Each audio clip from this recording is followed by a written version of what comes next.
naman pwede magtrabaho muna ako, hindi na ako mapagtrabaho eh. Diba? Diba sabi ko may time naman para sa interview ng vlogging, sa picture-picture, bigyan nyo man ako time para makakilos ako sa tindahan ko kasi mas priority sa akin yung tindahan ko, paano ko yan ma-handle kung dyan na lang ako nakarap sa camera nyo. Tama po ba? Tama. Hindi ko na masikaso, hindi ko alam kung may nangungupit na, hindi ko alam kung kulang. Kasi every time na pupunta ako dyan, wala, nandiyan na lang kayo, gusto nyo, nakarap na lang ako sa camera nyo. Pag hindi ka na magbigyan, galit kayo, sasabihin masama ang ugali. Ay, nakapokus ako sa tindahan ko, number 1 yan. Di ba po sana po maintindihan nyo ako?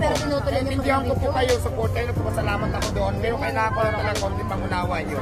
Yung effort, yung nagusto tayo magpapicture. Pero kasi nga, sa camera na lang ako haharap, sa inyo na lang, wala na akong magagawa. Paano ng tindahan ko? Sige nga. Wala, nadadami. Di ba? Yun lang naman yun, hindi naman siguro mahirap pakiusap. Magkano tayo, magtulungan, magpakisamahan. Kasi hindi naman pwede dyan na lang sa camera nyo, wala na akong magagawa. Kayo kikita kayo sa vlogging nyo, paano ako sa tindahan ko. Di ba?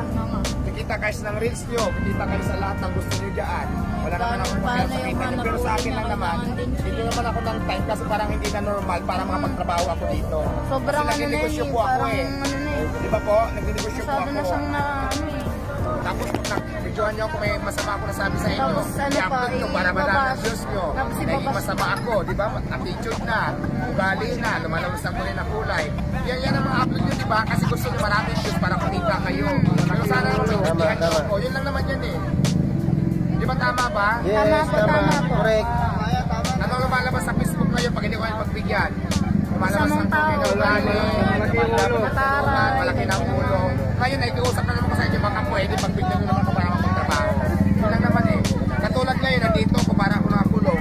Kasi pag lumabas ako dyan, nandiyan kayo, hindi na ako makapagtrabaho. Para naman siyang ano, para siya nasa preso na yun. Tama yan. Kaya nasasahod ako, ay kasi kasuhin ko yung mga kulang dyan, yung tao ko nandiyan mabasa ko. Kasi hindi ko magawa kasi nandiyan kayo. Gusto nyo sa kamera na lang kayo lagi.